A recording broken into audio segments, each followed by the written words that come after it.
Perkenalkan, nama saya Ayu Sintia Pakinde dengan NIM 250501010191 dari kelas KM 105.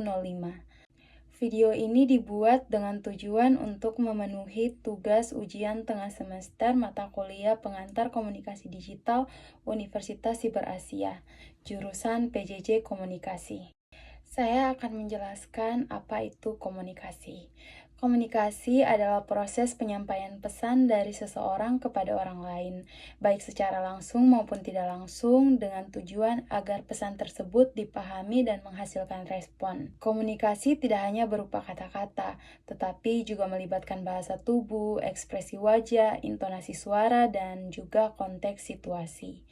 Contoh komunikasi ketika dosen menjelaskan materi melalui Zoom, dosen berbicara termasuk dalam pesan verbal. Menggunakan intonasi suara, ekspresi wajah, dan gestur tangan itu adalah pesan nonverbal. Mahasiswa memahami materi dan memberikan respon berupa pertanyaan atau diskusi, itulah proses komunikasi yang utuh. Selanjutnya ada pesan nonverbal. Pesan nonverbal adalah pesan yang disampaikan tanpa menggunakan kata-kata, melainkan melalui ekspresi wajah, gerakan tubuh, kontak mata, intonasi suara, postur, dan penampilan. Pesan nonverbal seringkali lebih jujur dan spontan dibandingkan pesan verbal. Pesan nonverbal memiliki beberapa fungsi penting, yaitu memperkuat pesan verbal. Contohnya, tersenyum saat menyapa, membuat ucapan terdengar lebih ramah. Mengganti pesan verbal, seperti mengangguk untuk mengatakan iya.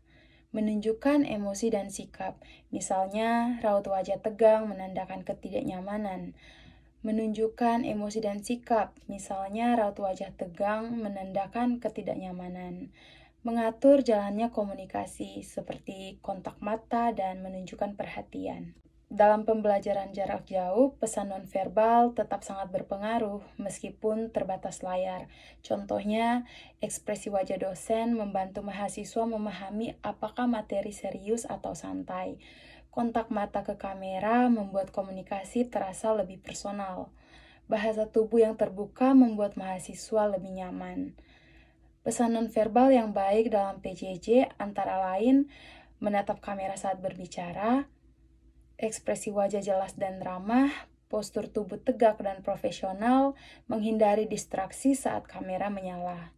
Hal ini membantu menciptakan interaksi yang lebih hidup meskipun tidak bertatap muka langsung. Selanjutnya ada komunikasi yang baik dan efektif. Komunikasi yang baik dan efektif adalah komunikasi yang pesannya jelas, dipahami oleh penerima, menimbulkan respon sesuai tujuan, dilakukan dengan sikap saling menghargai.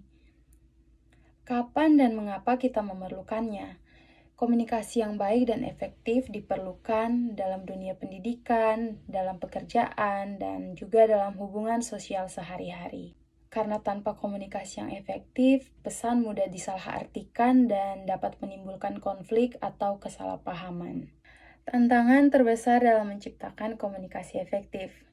Tantangan terbesarnya adalah perbedaan persepsi atau latar belakang, kurangnya empati, gangguan teknologi dalam komunikasi digital, dan ketidaksesuaian antara pesan verbal dan pesan nonverbal. Oleh karena itu, kita perlu menyampaikan pesan dengan jelas, jujur, dan sadar akan dampaknya. Demikian pemaparan saya mengenai komunikasi dan pesan nonverbal. Semoga video ini dapat menambah pemahaman kita tentang pentingnya komunikasi yang baik dan efektif, khususnya di era digital. Terima kasih.